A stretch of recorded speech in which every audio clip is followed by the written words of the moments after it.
Yo estudié parte del bachiller en las escuelas pías y luego me pasé al instituto. Pero ya en las escuelas pías, que yo fui mal estudiante, yo fui muy mal estudiante, porque desde pequeño pues mi preocupación habían sido más las cosas de humanidades.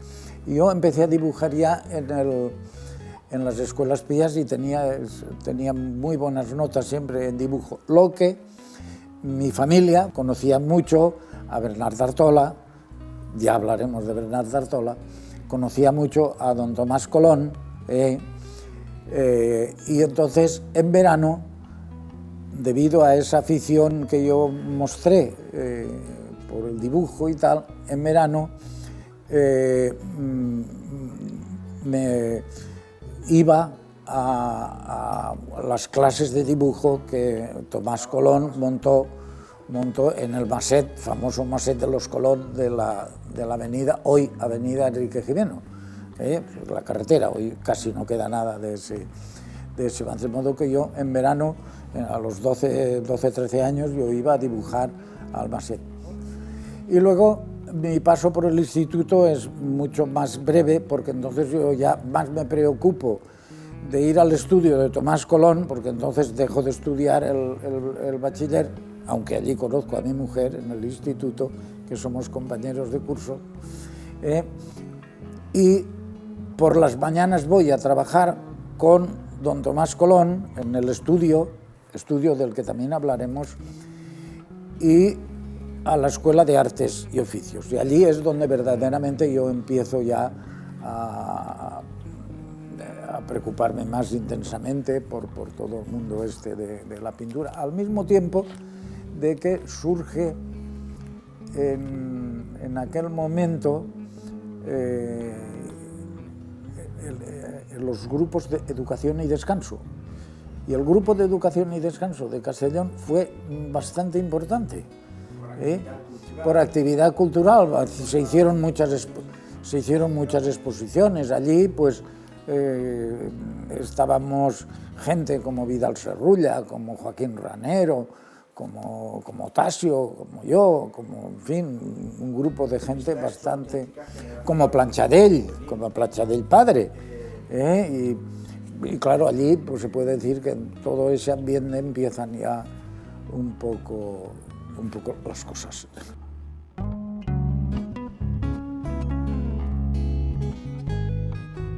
Yo no llegué a coincidir con mi abuelo Tomás, porque precisamente el día que se moría el abuelo Tomás nacía yo. O sea, esa circunstancia impidió conocer a mi abuelo Tomás. El abuelo Tomás tenía una fábrica de alpargatas, entonces el cáñamo era muy importante en Castellón, fábrica de alpargatas para surtir al ejército. Pero creo que en la época en que yo nací ya habían dejado la fábrica. Sí que conocí a la abuela Teresa,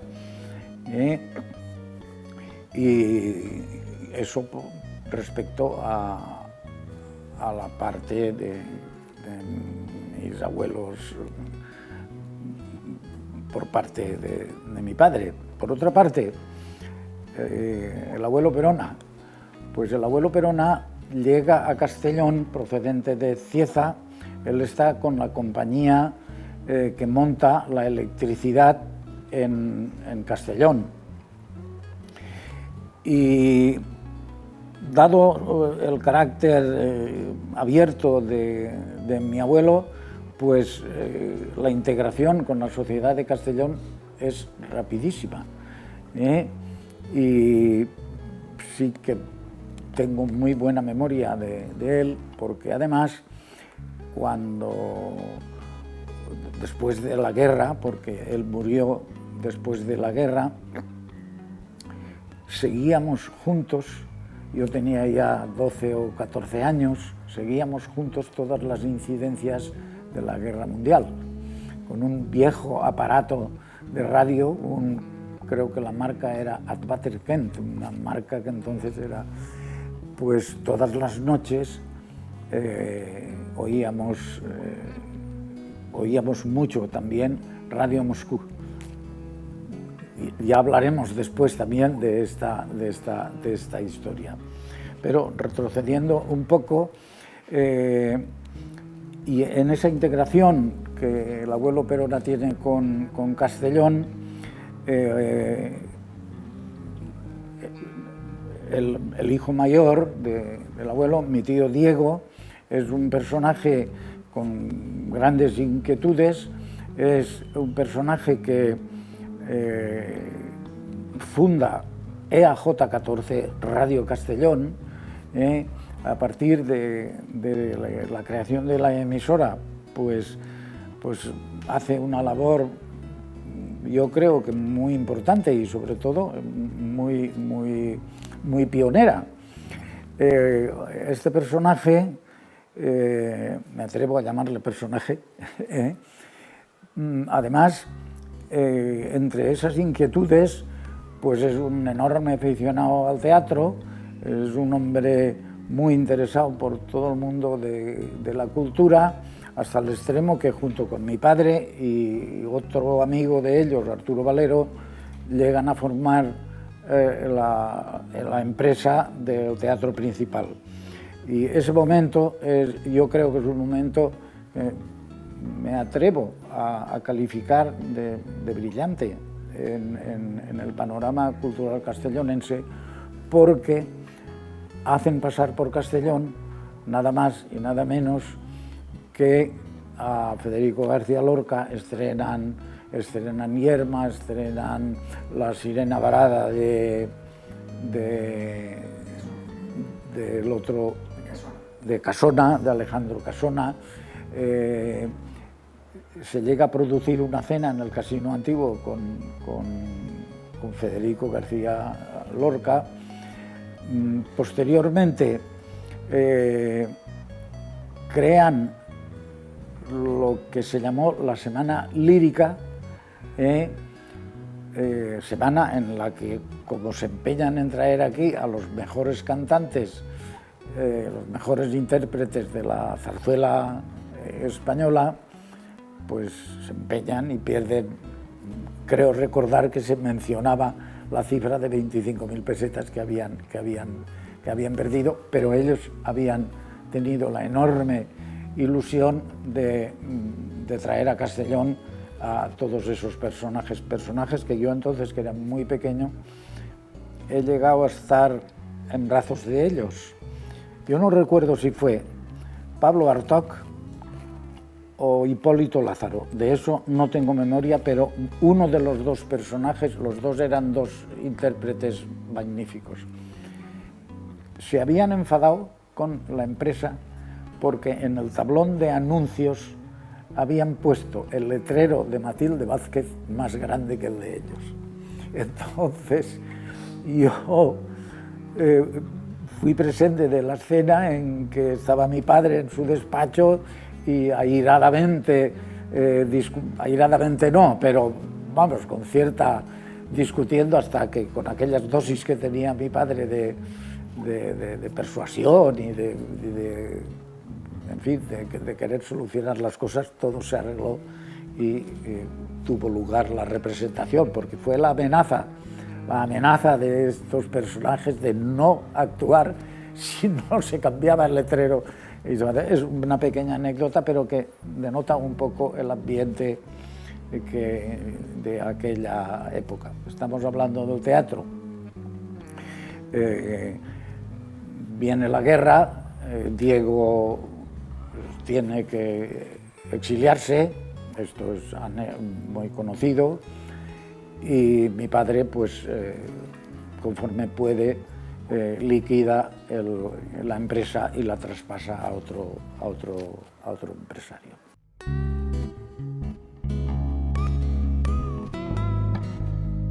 Mi madre tocaba la guitarra y la tocaba muy bien. Tanto es así que mi abuelo Juan compró la guitarra de don Francisco Tárrega. Se la compró a su hermano Vicente, a don Vicente Tárrega. Decían de don Vicente Tárrega que sabía más música que don Francisco, pero claro, lo que no tenía don Vicente Tárrega era el don de la creación, que es lo que sí que tenía su hermano Francisco, afortunadamente. Y mi madre dejó, claro, se casó con mi padre y dejó de tocar la guitarra, aunque sí en el ambiente familiar, pues algunas tardes y algunas noches, pues llegó a deleitarnos tocando pues todas, especialmente la obra de Tárrega, ¿no? Pero también Albéniz y esa fotografía es sí. Un testimonio histórico de lo que estás diciendo. Esta fotografía es un testimonio histórico. Yo la he podido recoger entre las cosas. Es la fotografía auténtica. Está mi madre tocando la guitarra. Esa guitarra que últimamente, como no sabíamos qué hacer con ella, y era un elemento importante, pues hicimos una donación al Museo Tárrega de Villarreal. Por cierto, que estamos muy satisfechos porque el ayuntamiento le ha dedicado un lugar preferente con una pequeña, una hornacina,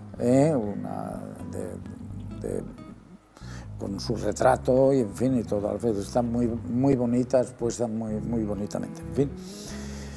Y por ahí va un poco. El abuelo Perona también tocaba el oboe. Mi tío Juan, uno de los hijos del abuelo Perona, tocaba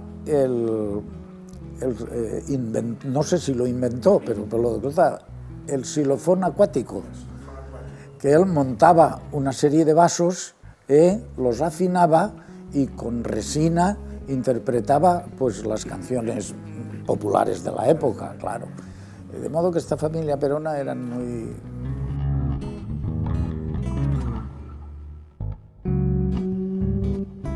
Claro, mi madre era muy amiga también de Daniel Fortea. Daniel Fortea había sido discípulo directo de Tárrega. Y Daniel Fortea, cuando venía a Castellón, vivía 2 o 3 casas más cerca de la nuestra. Entonces llegaba Fortea, su hermana pasaba a mi casa, hablaba con mi madre, y normalmente le decía: Pepita, Daniel y al ribat. Eso era una frase casi mágica, porque ¿qué quería decir Daniel Arribat? Quería decir que entonces mi madre y mi familia pues avisaban a una serie de amigos, amantes de la música y especialmente de la guitarra, como por ejemplo pues, mi tío Pepe Godes, la familia Edo, y en fin, aparte de que todos los vecinos, muchos de ellos labradores todavía, pues salían a la calle. Daniel Fortea se situaba en el portal de su casa, vamos, de la casa de su hermana, y bajo de la acera todos los vecinos y los invitados, con sillas que nos sacábamos de la casa y algún catret, algunas señoras se sacaba el catret de ir a misa, pues escuchábamos embelesados pues las interpretaciones que Daniel Fortea nos hacía de sus propias composiciones. Fue famosa la andaluza. La andaluza fue una muy importante pieza de Daniel. Daniel, que ha sido un personaje que yo creo que más que como compositor, más que como intérprete de la guitarra, fue importante por la creación de la biblioteca musical Daniel Fortea. Y esa biblioteca fue el origen de que tanto japonés aprendiera la guitarra, que tanto japonés se interesara por la guitarra. Yo recuerdo, siendo muy pequeño, una visita que le hice a su estudio en Madrid, y recuerdo haber visto los montones de las partituras que él enviaba a distintos países, de modo que fue, desde el punto de vista difusor de la guitarra, fue un personaje muy importante. Quiero también hacer, a propósito de la guitarra, mi madre, y creo que Daniel también, tocaban la guitarra con la yema del dedo. El tocar la uña fue posterior, creo que fue Andrés Segovia el que me inventó. Evidentemente, la uña saca más volumen, pero no tiene la dulzura que tiene la interpretación con la yema. Eso se ha terminado, se ha ganado otra cosa, pero en fin.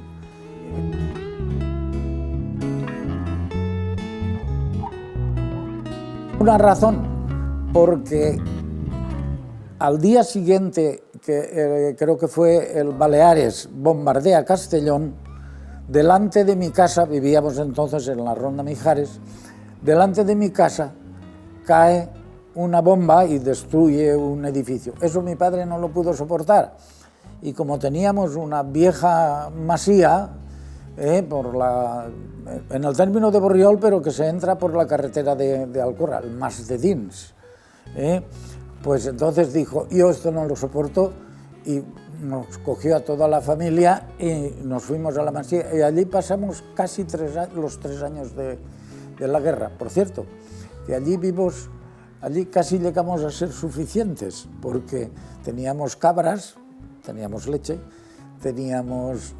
mi padre construyó un horno, que es lo único que faltaba, en fin, casi, y estábamos por relativamente cerca de Moró, que alguna excursión hacíamos a comprar alguna cosa, teníamos gallinas, conejos, tal, en fin.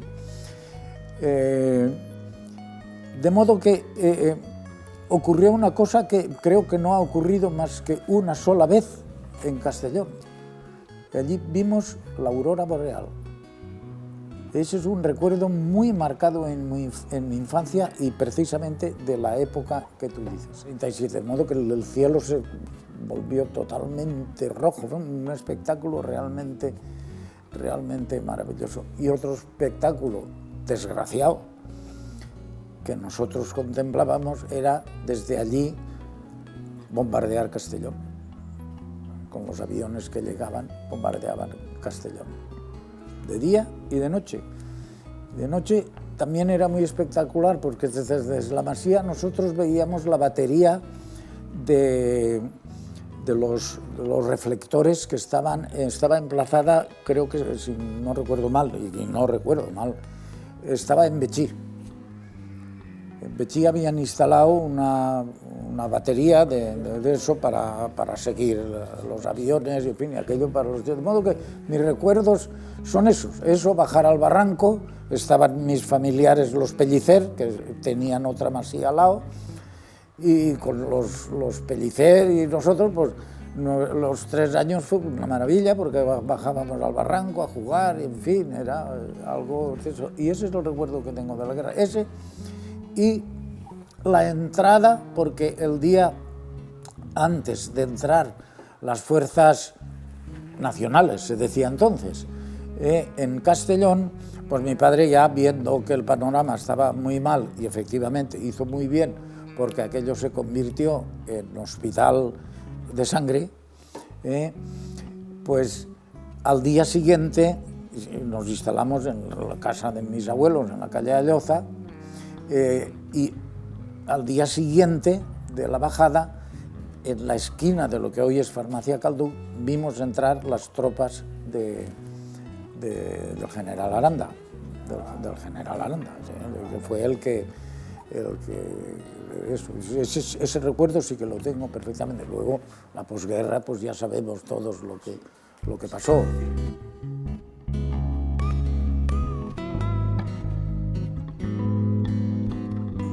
Juan Ángel Blasco también me hace una pregunta en una de las entrevistas que me hizo, si yo era un aventurero revolucionario. Creo que no lo era, sí era muy inquieto y muy impresionable.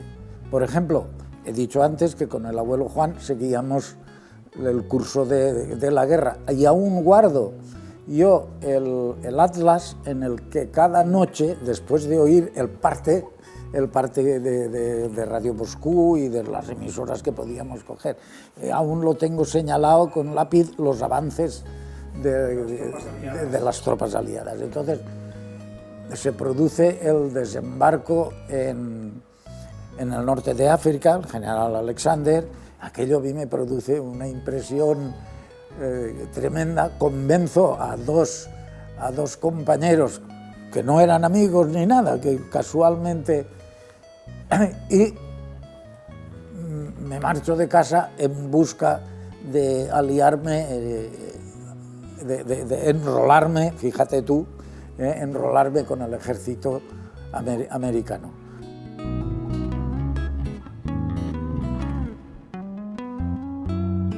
Coincidí, yo iba con cierta frecuencia a casa de mi tía Teresita, y en algunas de esas visitas pues me encontraba con Bernard Tartola, apoyado con el codo sobre el piano del tío Pepe, y mi tío Pepe pasándole las notas musicales sobre los poemas de Bernard. A veces Bernard le decía, repítelo a ver. Recordamos lo de Casablanca, ¿no? Pero repítelo otra vez, ¿no? Pues está muy bien, pues a ver, tal, pues dale un poquito más de alegría. En fin, comentaban la creación, y eso es un recuerdo que lo tengo bastante. Bernard Tartola para mí fue un personaje muy influyente, porque un hombre que además tenía una característica. Cuando Bernard Tartola venía al estudio y me veía trabajar y tal, me daba muchos ánimos, Era un hombre extraordinariamente positivo, ¿no? Aparte de que Bernard Tartola, yo creo que ha sido el intelectual más importante que ha tenido Castellón, porque estaba al día, estaba enterado de todo lo que estaba pasando por el mundo dentro del movimiento cultural.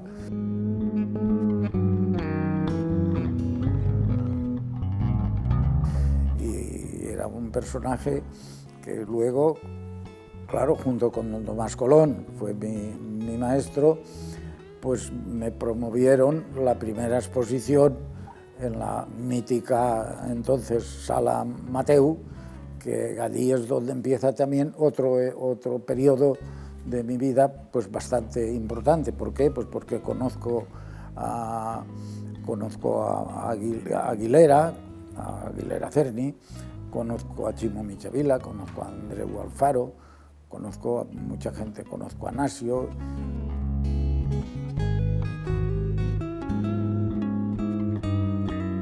Fui a la gran diferencia de edad que había, pero yo fui muy amigo de Porcar, y además yo creo que Porcar me tomó cierto afecto porque yo nunca fui influido por la pintura de él, es decir, nunca pinté como muchos otros pintores que lo seguían de una manera demasiado próxima. París, pero antes de París, Porcar le escribe una carta a Joan Maragall, al hijo, para que yo expusiera en Barcelona. Maragall no le hizo mucho caso a la carta. Me dijo que, en fin, que las fechas las tenían muy ocupadas, que, en fin, que tal. Pero yo no me conformé con aquello. Yo entonces cogí un taxi, llené el taxi de los cuadros, me volví a la galería, en la calle Petrichol. ¿En la Sala Baileda? La entrevista fue en la Sala Parés, y le presenté los cuadros. Entonces Maragall se quedó así un poco sorprendido y la verdad es que en vez de enviarme, que es lo que yo me temía, antes al contrario me dijo, venga esta tarde y veremos a ver los términos en que podemos realizar la exposición en la Sala Baileda, que también era propiedad de los Maragall y que es donde ellos iniciaron con pintores jóvenes en aquel momento. Y posteriormente, y a consecuencia de una de mis exposiciones en la Sala Mateu, creo que fue la segunda exposición, pues me encuentro con Hernández Montpó, con Manolo Hernández Montpó, que venía de París. Y entonces fue Hernández Montpó el que me dice, hombre, solicita una beca al Instituto Francés, que es muy interesante porque, en fin, y eso hice. Manolo me explicó todos los pasos que había que dar, me fui a Madrid, pedí toda la documentación en la embajada francesa y nada, y solicité la plaza, solicité la beca. Beca que tenía que estar patrocinada o apoyada por el testimonio de dos personalidades, una por parte española y una por parte francesa. Entonces me fui directamente a Porcar. Porcar creo que por aquella época le habían dado ya la primera medalla en la nacional y era una personalidad conocida en toda España. Y nada más vio aquello Porcar, dijo, pues lo tenemos fácil. Aquí estoy yo, firmo, y el abate Breil, con el que él había trabajado tanto, de modo que él había trabajado con él en la Valtorta y todo el Levante, Breil, cuando vino a trabajar, fue listo. En vez de elegir a otro arqueólogo, eligió a Porcar. ¿Por qué? Pues porque se dio cuenta que el que le podía hacer los calcos mejor fue Porcar. Y trabajaron muy íntimamente. Y la beca me la concedieron.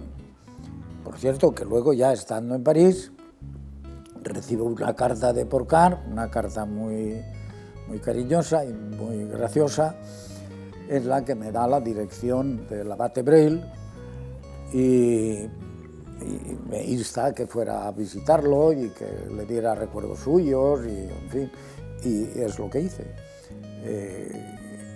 Pasé una tarde magnífica con el abate Breil. Él acababa de venir de los yacimientos prehistóricos de Tassilí, creo que al sur de Argelia, ¿no?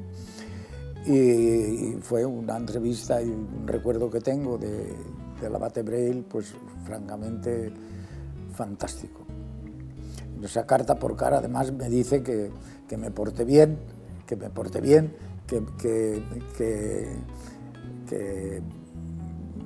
estime mucho a los franceses, porque me convenía.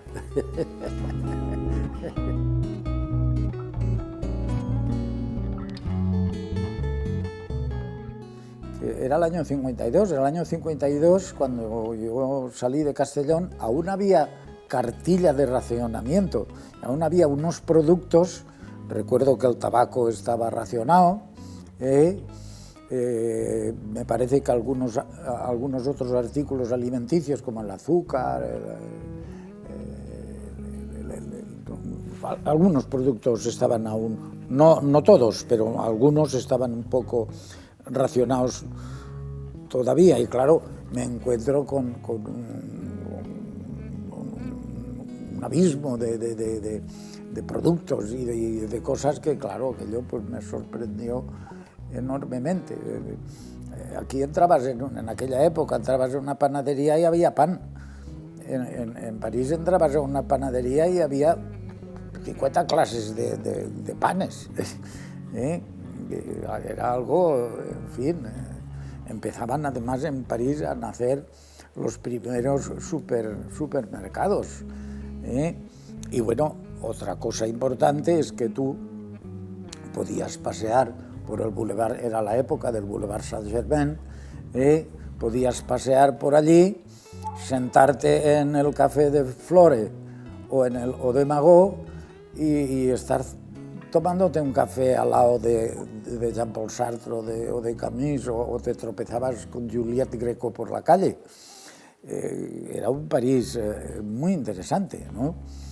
Un París precisamente en la época en que Sartre y Camus tienen sus más y sus menos, y en fin, todo eso eran unas vivencias extraordinarias. Eso te encandilaba, ¿no? Te hacía descubrir unos mundos que hasta entonces habían sido desconocidos para ti.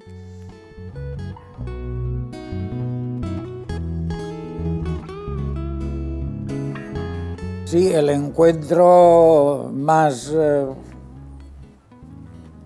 grato fue el encuentro con Ramón Tamames. Fíjate tú lo difícil que es. Yo bajaba por el Boulevard Saint-Michel, el Boul Mich, que dicen los franceses, buscando una tienda que hay en la Rue Soufflot, donde está al fondo el Panteón. Hay allí una tienda muy importante, creo que aún existe, de artículos para Bellas Artes. Y tal como bajaba, me veo un chico, un joven, con pantalón corto de cuero, mochila al hombro, y se me dirige a mí preguntándome dónde estaba el Colegio de España. Y justamente le dije, vivo allí. Y claro, se quedó sorprendidísimo, porque la verdad es que la casualidad no podía ser más grande. Las probabilidades de encontrar a una persona que viviera a donde él iba eran mínimas, ¿no? Pero así fue, y así pasan las cosas. Entonces no le dieron ningún auxilio en el Colegio de España, con gran enfado por mi parte, ¿no? Entonces, a las 8:30 de la tarde, que en París es bastante tarde, me encuentro yo con aquel chico que no tenía un duro y tal, y al final le dije, pues quédate en mi habitación y ya veremos. Y eso, naturalmente, fue el fructiferó en una amistad tremenda. Porque además Ramón, que también era muy inquieto, descubrimos que unas cuantas fundaciones más allá de donde estaba el Colegio de España, estaba la Casa de Cuba. Descubrimos que allí había una tertulia muy, muy interesante y allí acudimos. Y allí fue donde me encontré con Wilfredo Lam, el gran pintor cubano, adscrito al movimiento surrealista, movimiento que, como tú sabes, pues Breton y Aragón, Paul Eluard, en fin, y luego volveremos a Paul Eluard también.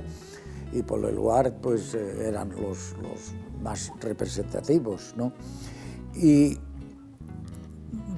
daba la casualidad que Wilfredo Lam había conocido en Madrid a Juan Azuara durante la guerra. Y claro, Juan Azuara en Castellón vivía 2 o 3 casas más allá de mi casa, y además yo lo conocía bastante y él me conocía. Y él me conocía a mí. Lo cual, este conocimiento de Wilfredo Lam con Azuara y luego conmigo, pues también creó una simpatía de este pintor hacia mi persona, y bueno, él venía todas las noches, allí discutíamos. Él pertenecía ya al Partido Comunista, hay que decirlo, y allí discutíamos y teníamos las grandes trifulcas.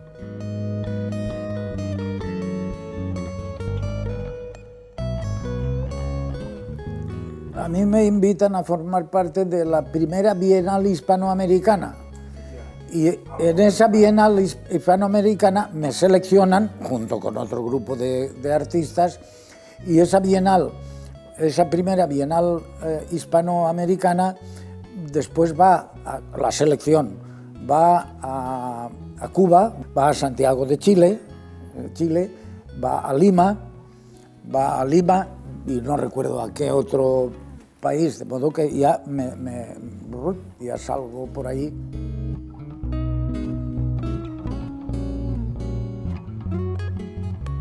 Bueno, con ocasión de mi boda con María Dolores, pues a mí se me enciende una pequeña lucecita y solicito una estancia en la ciudad universitaria en París como ancien boursier, como becario, antiguo becario. Y bueno, ¿y cuál es mi sorpresa? Que esa concesión me la conceden, valga la redundancia. Y nos casamos y allá nos vamos a la ciudad universitaria en París. Y cosa curiosa, en el Colegio Español en aquella época no permitían la estancia de mujeres. De modo que, ¿sabes dónde nos toca? Pues nos toca en la Casa de Cuba, que nosotros ya, vamos, que yo ya conocía. Allí me vuelvo a encontrar con todos los revolucionarios aquellos y con Wilfredo Lam. De modo que se da el caso de que en ese momento, creo que es cuando Castro hace el primero raid, ¿no? La primera salida de Sierra Maestra y ataca al cuartel de Moncada, al asalto al cuartel de Moncada. Y esa noche, o al día siguiente, no recuerdo, pero creo que fue esa noche, nosotros en la Casa de Cuba brindamos por Castro.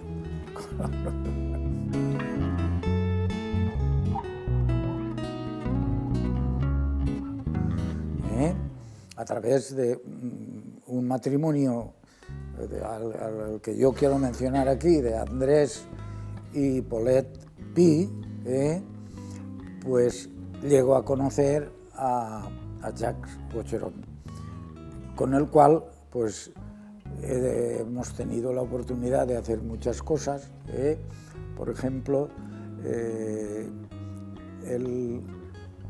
hice unas serigrafías sobre el poema de Ícaro, que lo presentamos en una exposición mía en Clermont-Ferrand. Se proyectaron unas diapositivas de esas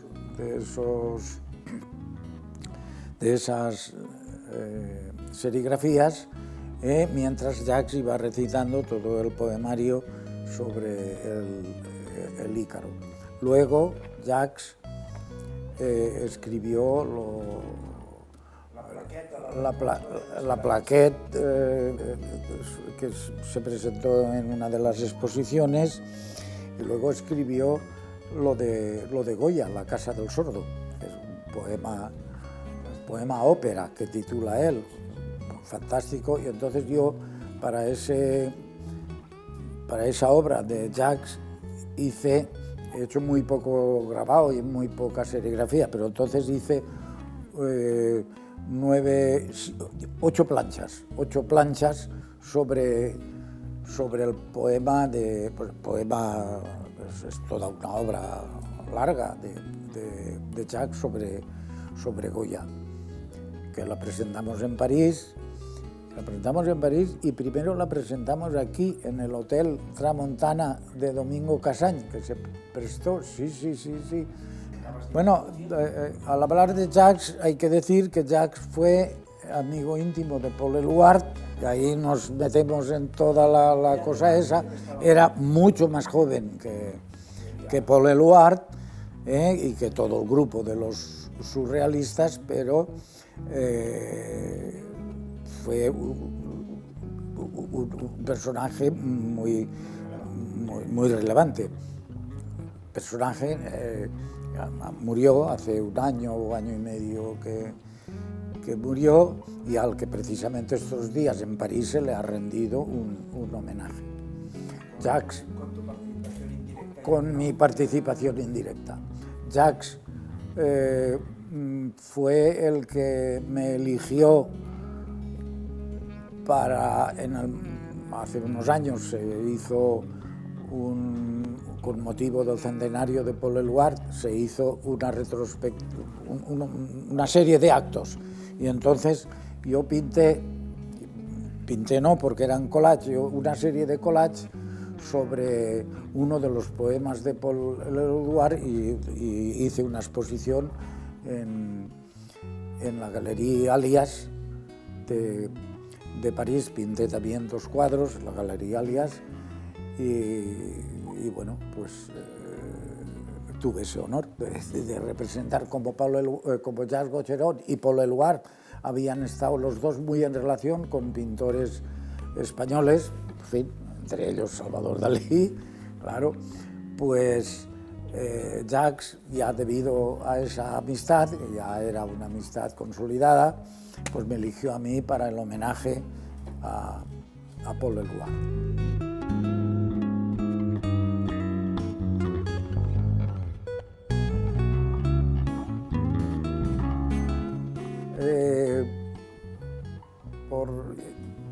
Ya he hablado de la Sala Mateu y de Aguilera y todo eso, pero además, y antes de la creación, que eso es lo que me parece que cuenta, del Grupo Parpalló, Arcadio y yo, que éramos amigos, pues queríamos renovar cosas, ¿no? Estábamos en contra de un arte que en aquel momento aquí era, por decirlo de alguna manera, un arte muy adocenado, muy academicista, más academicista que académico, ¿eh? Y se nos ocurrió decir, oye, pues hemos de hacer algo, pues mira, pues llamemos a fulano, llamemos a sotano y a ver si montamos eso. Y eso fue un periodo de 2 o 3 años de un frenesí epistolar, porque Arcadio tuvo una beca en Roma, un frenesí epistolar y de intercambio de ideas tremendo, hasta el extremo que llegamos a que Arcadio, con todas las ideas que había recogido mías y del escultor Sánchez, no me acuerdo ahora, José Luis Sánchez, que luego fue un gran escultor, también de personajes como Vaquero Turcios, y más tarde, con la incorporación al invento de Adolfo Argenta, y tengo ahí testimonios fehacientes, ¿no? De todo eso, pues intentamos crear. Lo primero era a ver si creábamos una revista. ¿Una revista por qué? Pues porque era la manera de expresar nuestras inquietudes y nuestros conceptos de lo que era el arte y por dónde tenía que evolucionar la cosa. Naturalmente, aquello fue un fracaso, pero estos movimientos pioneros ya se sabe que el sino es el fracaso, pero que sí que son los primeros escalones para que luego se vayan concretando y consolidando algunas otras ideas. Y ya nació el Parpalló. 2 años después nace Parpalló. Hubo 3 movimientos importantísimos en aquel momento, que yo creo que fueron los 3 movimientos que renovaron todo el panorama de la pintura española. Esos movimientos son el Lavalet, con Tapies y Guinovart y Cuixart a la cabeza, el Parpalló y el Paso en Madrid con Saura, Quirino y todos estos. Y esos 3 movimientos, francamente, transforman toda la. Ahí ya no fracasamos. Yo creo que ahí ya no fracasamos, ahí ya van cuajando las cosas, porque eso sí que dejó huella y ahí está la historia. ahí nace el Ateneo de Castellón, algo que, en fin, y el Museo de Bellafamés. Y hay una cosa que hay que decirla y que hoy en día creo que ha desaparecido. Nosotros hacíamos todas estas cosas sin una perra. No teníamos un duro, pero teníamos una voluntad de hacer cosas. Quizás porque en aquel momento nosotros teníamos que luchar contra una cosa, la palabra luchar quizás sea un poco fuerte, ¿no? Pero teníamos que ir contra una cosa que ya existía y eso nos daba esa fuerza moral. Hoy en día no está ese clima en el que, es decir, gracias a todos esos movimientos que nosotros iniciamos en esa época. Quiero decir que hoy en día es más fácil, ¿no? Porque a nadie se le ocurrirá pues, discutir sobre una obra abstracta, por citar un ejemplo. Hoy en día es muy admitida. Pero no lo era en la época, ¿comprendes? Y teníamos que luchar contra esa incomprensión, tanto en el mundo de la plástica como en el mundo literario, etcétera, etcétera. Hombre, yo quiero decir también que, por ejemplo, cuando nosotros creamos el Ateneo se atrevió en aquella época a representar obras de Bertolt Brecht. Representar Bertolt Brecht en aquella época pues no era muy fácil. Quizá a lo mejor en Castellón era más fácil que en otros sitios, pues quizá, pero bueno, pero nosotros lo hicimos. Yo conozco a Camilo José Cela a raíz de uno de los encuentros que tú has citado, de los encuentros internacionales de arte, en el que comparecen Bill Faber, Cirici Pellicer, Aguilera, un poeta y que además creo que era, no sé si era embajador o cónsul, pero un cargo diplomático tenía Rubén Vela, era argentino, en fin, un grupo de gente y otros pintores conocidos, pues Chimo Michavila, en fin. Y precisamente en ese último, que yo creo que fue el último encuentro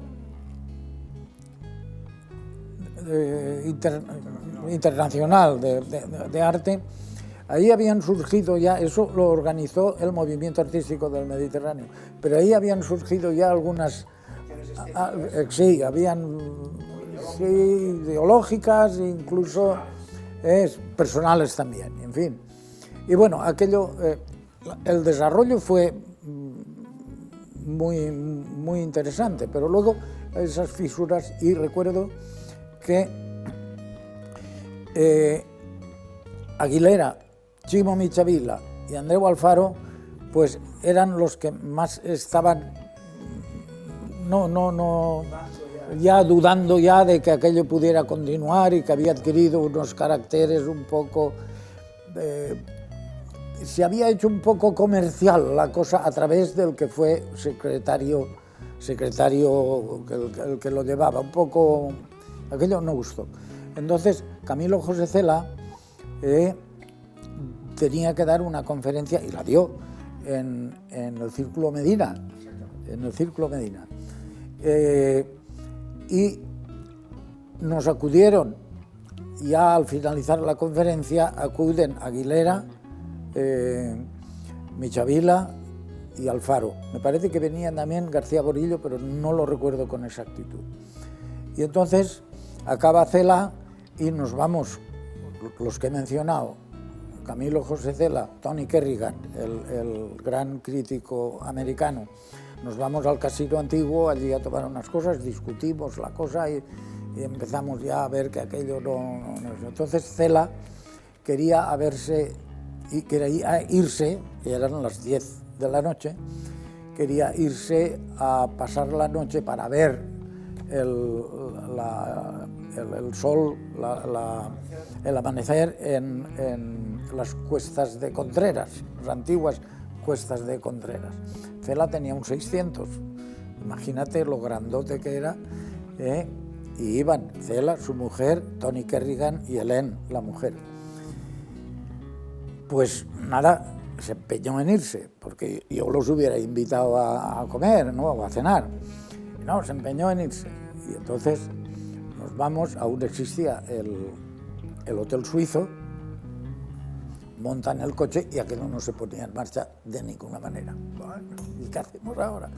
Bueno, pues entonces entre Aguilera, Andreu Alfaro y tal, y eso, pues sube y tal, te daremos, y total, le damos un empujón y aquello se pone en marcha y desaparece Cela rumbo a Contreras.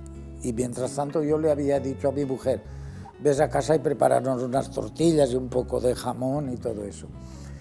Y entonces allí, en esa...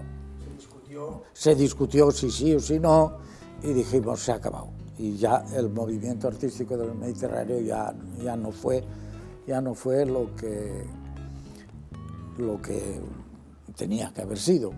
Pero de todos modos, tanto el Parpalló como el movimiento artístico mediterráneo son movimientos que duran poco, aportan. Parpalló aportó mucho, el movimiento artístico del Mediterráneo aportó mucho también, pero el final es, pues fíjate que el ejemplo es el paso también se deshace con el tiempo, y el Dau-al-Set pues lo mismo. Pero sí que en la historia el impacto que producen es muy, muy importante.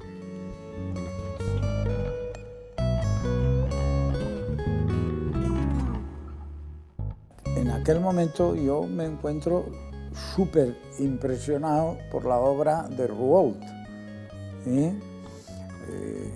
algo que además, y no tengo ningún inconveniente en decir que fue una influencia muy, muy directa, hasta el extremo que eso es la primera fase, aquel primer expresionismo mío da paso a un expresionismo mucho más duro, yo creo que mucho más duro, con el recorte negro más radical, efectivamente.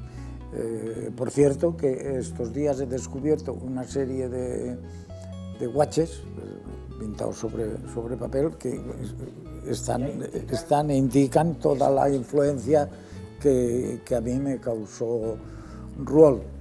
Evidentemente no me quedo en Rouault, evoluciona la cosa, porque hay pintores que sí que me impresionan mucho, sobre todo el impresionismo clásico, pero del impresionismo clásico algunos que ya están casi un poco más fuera eso es, como por ejemplo pues Gauguin, el caso de Gauguin, que a mí me pareció, hay un cuadro bueno, muchos cuadros hay, pero sobre todo uno que se llama El caballo blanco de Gauguin, que me parece un cuadro extraordinario, y hay otro que se llama Bonjour, Monsieur Gauguin, también extraordinario, y no digamos toda la serie de las pinturas que él realiza en la Polinesia.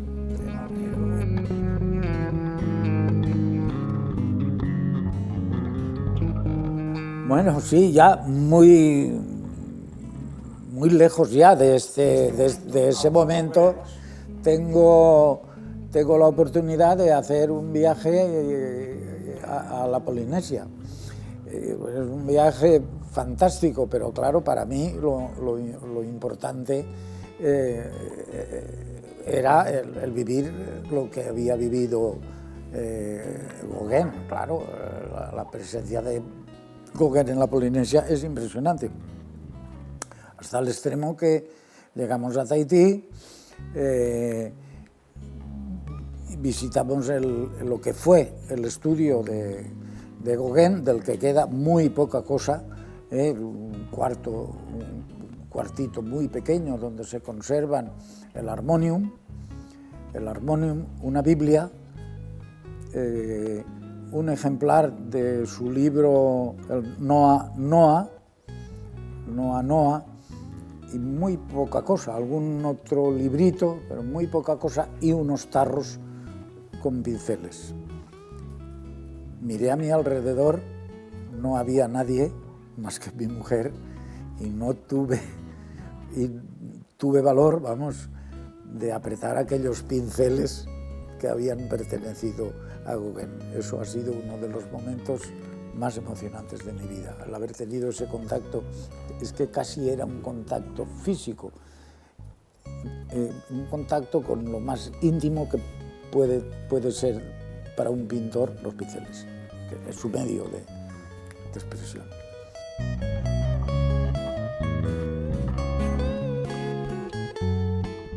Es bastante reciente esa influencia. No es el cubismo, claro, no es el cubismo, ¿comprendes? Pero que hay ya empezamos, exacto, empezamos ya porque mi pintura actualmente es plana, es plana, y eso es una de las esencias del cubismo, situar la pintura en el plano, es decir, no engañar, porque, claro, que bien engañan, desde luego, los grandes clásicos, ¿no? con el descubrimiento de la perspectiva y tal, pero bueno, pero no engañar, en fin, y es donde actualmente estoy trabajando bajo esas ideas.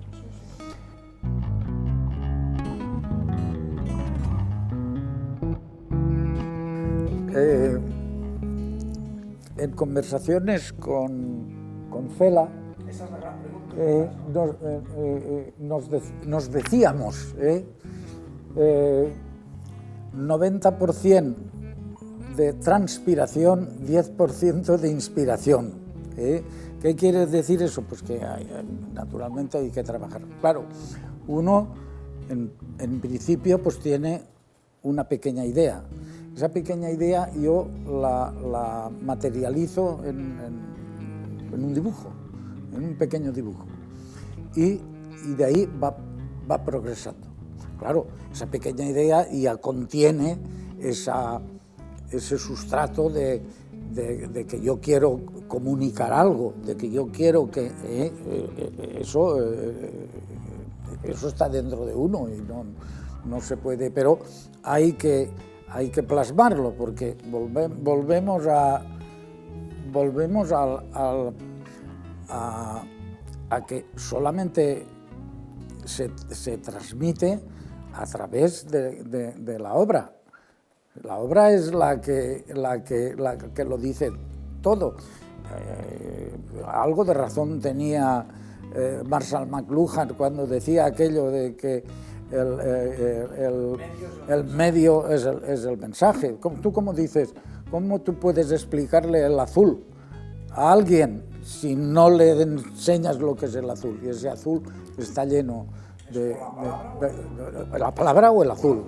Claro, el poeta, si no escribe con exactitud lo que quiere decir, pues no existe eso.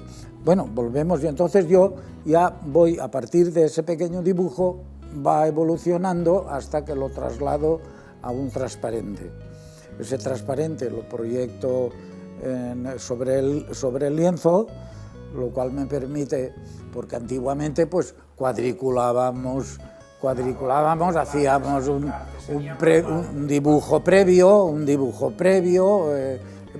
el dibujo es el esqueleto, ¿no? La arquitectura de donde se aguanta luego el cuadro. Pues, y lo proyecto sobre el lienzo y entonces lo dibujo, y entonces ya ahí ya empiezo con el color. Una vez está toda la estructura creada. El color ya, el dibujo y la composición y todo eso esqueleto, eso es muy mental, más, porque claro, no tienes más remedio que resolver unos problemas, Has de utilizar un metro, yo utilizo un metro, porque utilizo mucho también la simetría, ¿no? y ya luego, una vez tengo esto plasmado sobre el lienzo, pongo el color. El color ya es otra cosa, el color es más sentimiento. El color y la relación entre los colores ya es más sentimiento.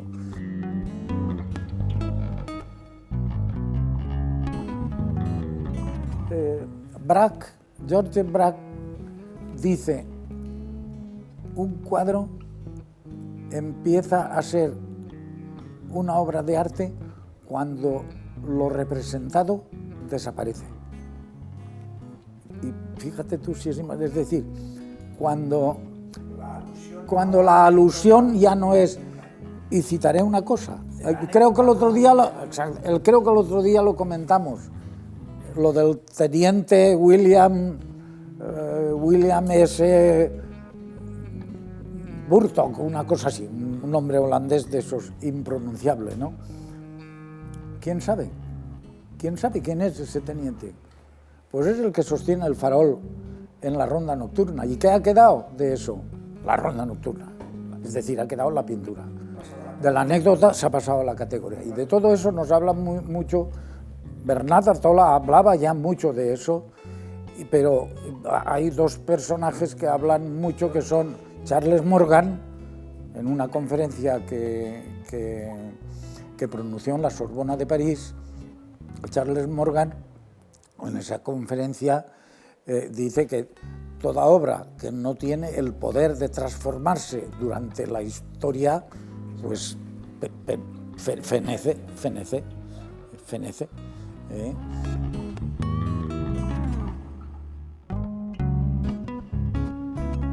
La cultura, para mí, que tiene dos o tres planos. El primer plano es el antropológico, pero ese plano no nace hasta que no hay comunicación, porque si no hay comunicación no se consolida, y entonces nacen las tradiciones, y a partir de que nacen las tradiciones va naciendo la cultura y se va entrenando. Pero antes de descubrir, que el hombre descubra la comunicación,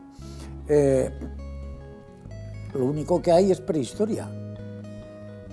Es prehistoria. En fin, quizá a lo mejor sea un poco exagerado el decirlo, ¿no? Porque pues, en el fondo las pinturas rupestres ya empiezan a ser un poco de... Pero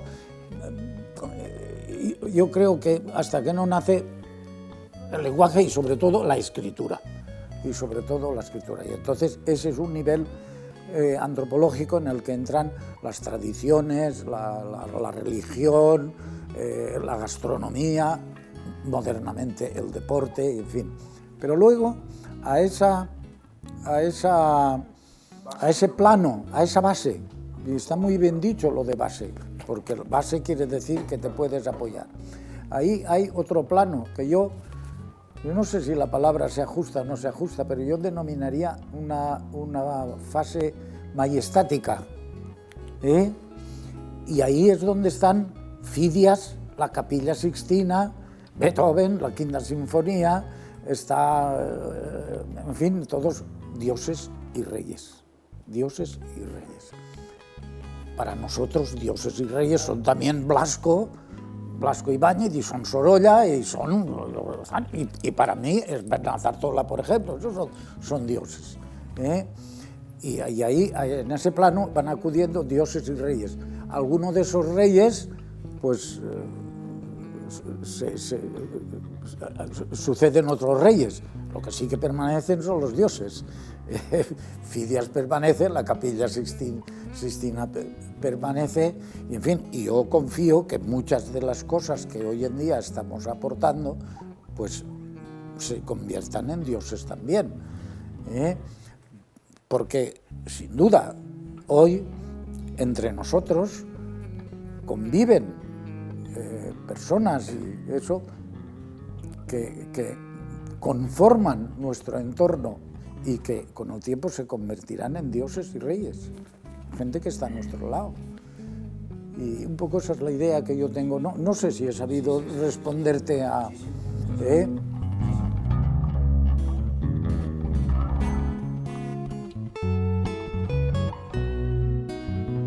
Realizo un pequeño dibujo en un papel ese dibujo lo voy perfeccionando y lo traspaso a un transparente. Entonces, con el transparente lo proyecto sobre el lienzo, directamente sobre el lienzo. Lo que me permite, yo puedo poner la figura de un lado, yo puedo componerlo de una manera o componerlo de otra, voy jugando. Si lo giro la figura al revés, pues puede ser todo lo contrario a lo que es un diálogo, ¿no? Diálogo imposible. Entonces, una vez lo tengo ya bien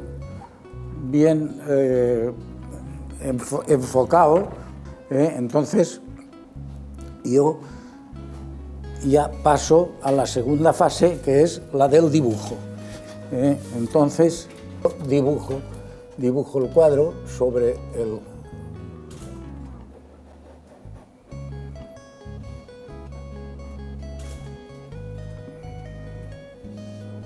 Este dibujo, aunque ahora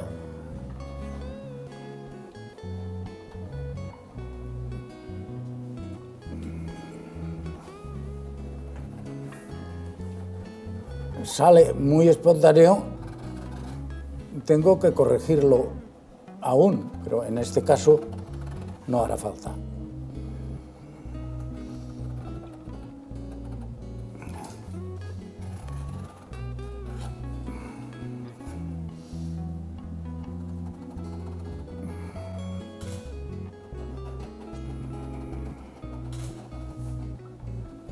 Han de ser trazos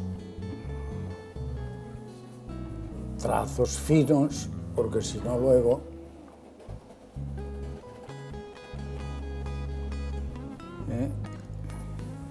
y ahora aquí ya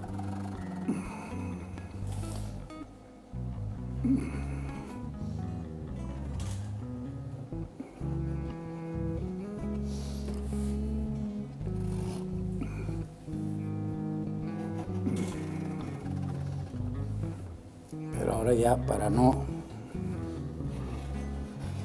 paso ya al color. Una vez tengo la estructura natural, entonces, por ejemplo, voy eligiendo un color, en este caso, pues, color y el que vaya bien. Pero, claro, antes de darle el color, aquellas líneas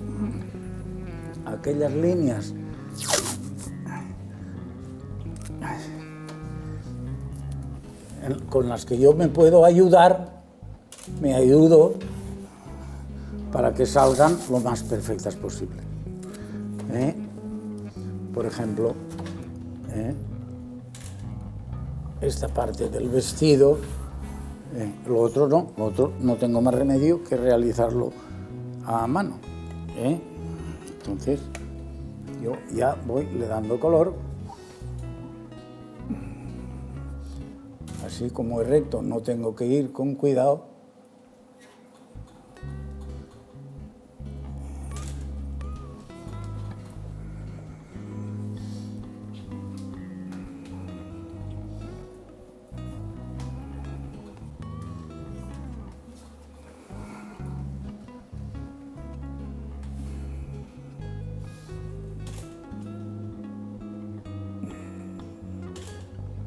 Esto ya es otra cosa.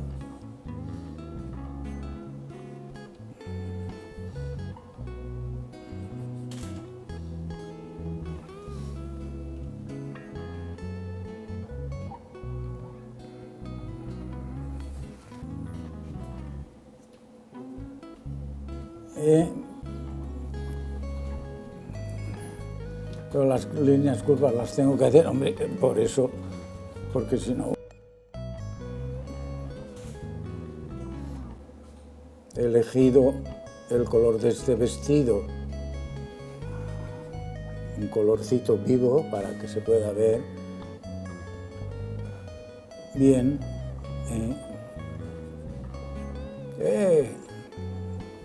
Eso no tiene importancia.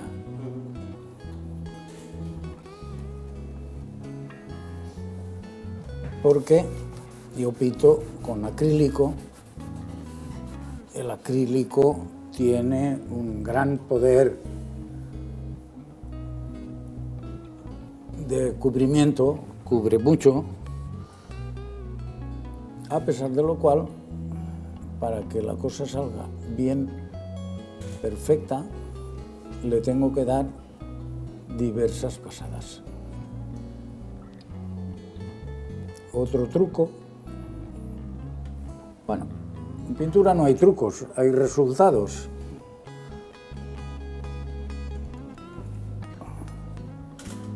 Otro truco es que yo utilizo el secador para que yo pueda aprovechar el color, porque si no luego el color se me estropea, lo seco.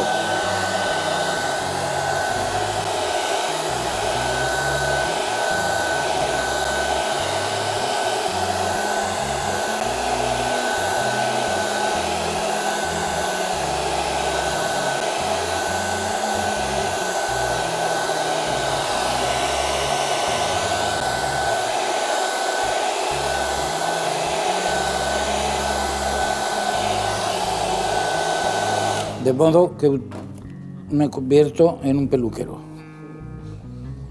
Y ahora le vuelvo a dar otra pasada. Normalmente le doy 3 pasadas, aunque depende del color. Hay colores que cubren muchísimo y hay otros que cubren menos. Hay rojos que cubren muy poco, son muy transparentes. Entonces,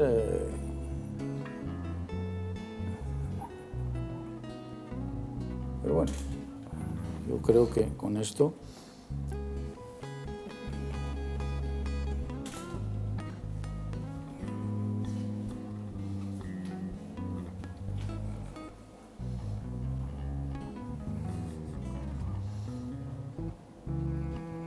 bueno, yo para esta pequeña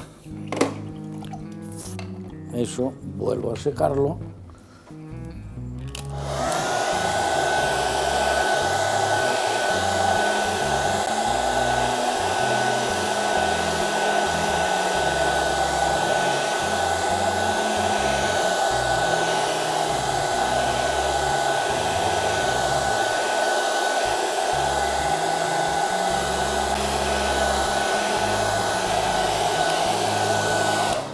Bueno, ahora ves, yo ya puedo quitar esto, la raya me ha salido perfecta, y ahora ya puedo continuar, busco la relación de los otros colores y ya a partir de ahí ya la obra va progresando.